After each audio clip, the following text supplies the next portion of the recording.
I never believed in haunted places. When my grandmother died, she left me her old house deep in the woods. Everyone in the village warned me not to move in. They whispered strange things that people heard crying at night, that lights flickered in empty rooms, that no one ever stayed there for more than a week. I laughed. Ghost stories were for children. The first night was peaceful.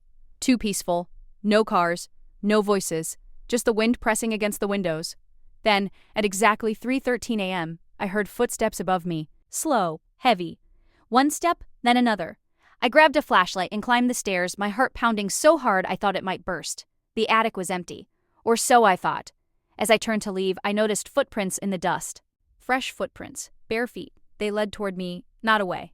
I ran downstairs, locked every door, and convinced myself it was stress. The next morning, I found muddy footprints in my bedroom. Right beside my bed.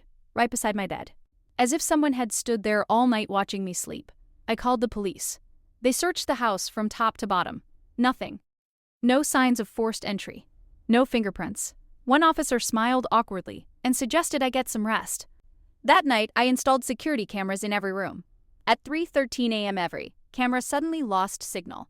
Except one, the camera in my bedroom. I watched the recording the next morning. At first, nothing happened. Then, my closet door slowly opened.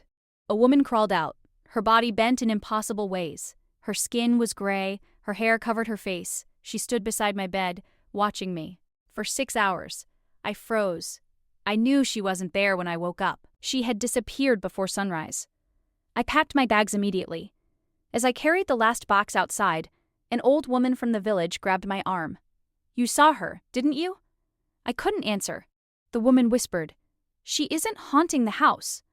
I stared at her. "What do you mean?" She looked terrified. "The house keeps her away." Before I could ask,